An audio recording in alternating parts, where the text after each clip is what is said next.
It's a misty morning in June, 1944.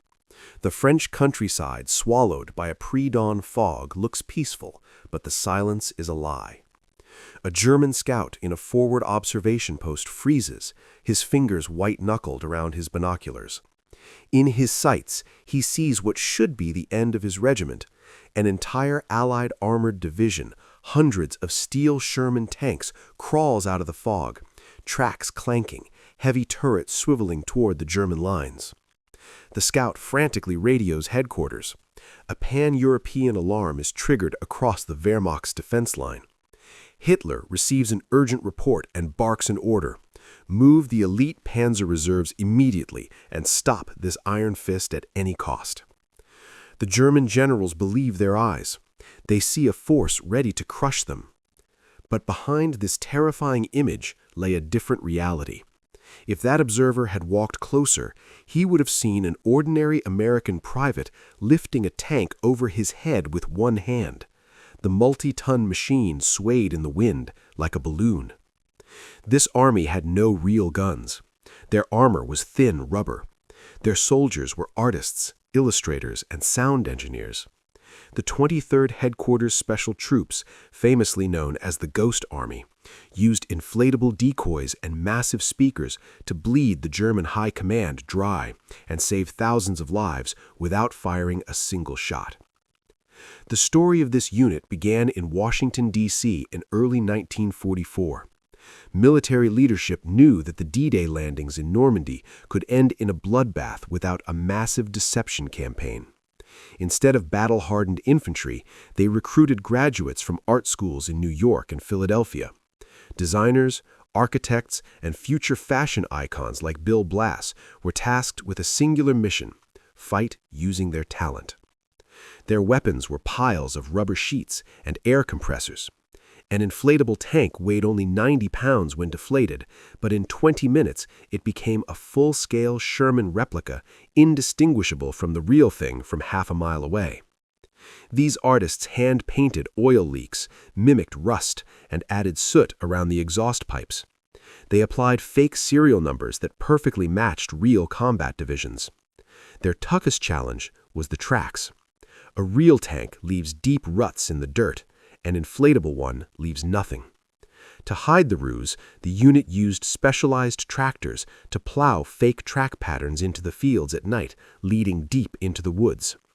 From the air, German reconnaissance planes saw a perfectly logical picture: camouflaged positions and a massive force preparing for a breakthrough. The war required more than just visual trickery. It required a symphony of sound. Engineers from Bell Labs recorded the sounds of actual military maneuvers onto heavy glass discs.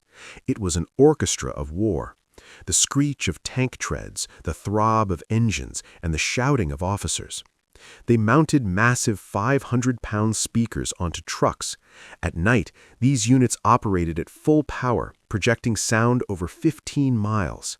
The Germans, hearing the roar of an approaching threat, diverted their artillery to empty fields, shelling sound waves, while the real Allied forces struck in a completely different sector. The third element of the game was radio deception. The Ghost Army's radiists mastered the fist, the unique rhythmic style of operators in elite units.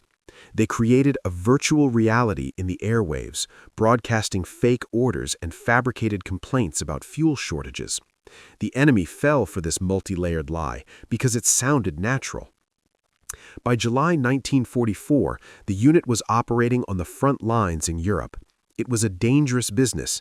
These artists had no armor or heavy weapons. Once, 2 French peasants watched in shock as American GIs carried a tank across a ditch by hand. To keep the secret, the soldiers convinced the locals that the U.S. Army was simply made of men with superhuman strength. In March 1945, the Ghost Army took part in Operation Viersen. The mission was to convince the Wehrmacht that the U.S. Ninth Army would cross the Rhine 10 miles south of the actual crossing point. On the riverbanks, they deployed a ghost city of 600 decoys.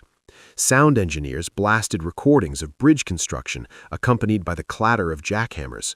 German artillery opened fire on the vacuum, while the real engineers laid bridges in total silence miles away. The operation saved the lives of an estimated 10,000 soldiers in just 1 week.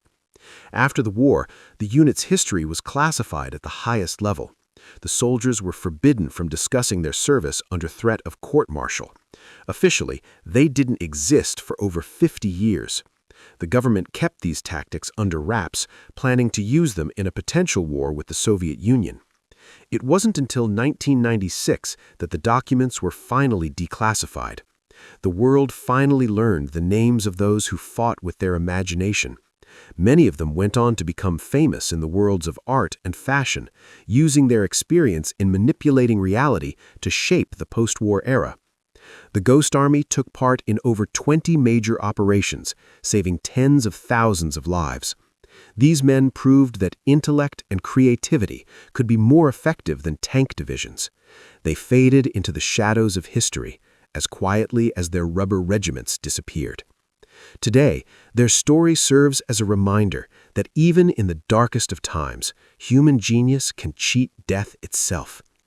This was the path of the soldiers who weren't there in the war they helped win. By the fall of 1944, the war had reached the borders of the Third Reich. The Ghost Army was no longer just providing background noise. It had become a vital tool of operational planning. Their most significant test came with Operation Viersen in March 1945. The Allies needed to cross the Rhine, the last major obstacle on the road to Berlin. The German High Command anticipated the strike, concentrating massive artillery and elite SS units along the riverbanks. The mission of the 23rd Headquarters Special Troops was to draw the enemy's attention away from the 9th Army's actual crossing point. In just a few nights, artists and engineers constructed a fake bridgehead on the southern bank. They deployed over 600 inflatable tanks and armored personnel carriers. To ensure the ruse was believable, special effects specialists mimicked the activity of entire repair battalions.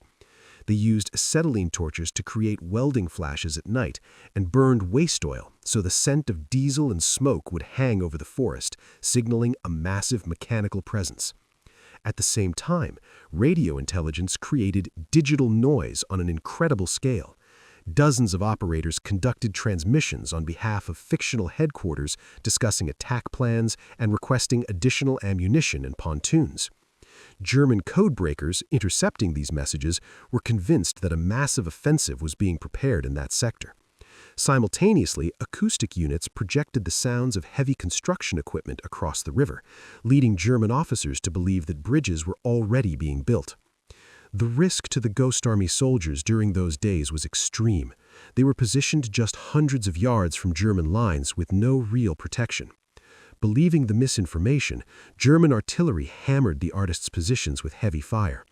Rubber tanks burst under the shelling, but this only strengthened the enemy's conviction that they were destroying real hardware. While the Wehrmacht wasted time and ammunition on rubber decoys, the main force of the 9th Army crossed the Rhine 10 miles to the north with almost no resistance. With the end of hostilities, the Ghost Army was disbanded as quickly as it had been created. Despite conducting over 20 successful operations, their achievements were immediately classified. U.S. intelligence planned to use the lessons learned for a potential future conflict with the Soviet Union. The soldiers returned home under a 50-year gag order. Officially, they did not exist, and their exploits were never mentioned in the war memoirs of the generals. For decades, the only evidence of their service remained in private sketches and drawings the artists made between performances. It wasn't until the mid-1990s that the veil of secrecy was finally lifted. The world saw that behind the great victories in Europe stood not just industrial might, but the power of human imagination. It was revealed that many of these ghost soldiers became prominent cultural figures, from fashion designers to architects, continuing to shape reality long after the war.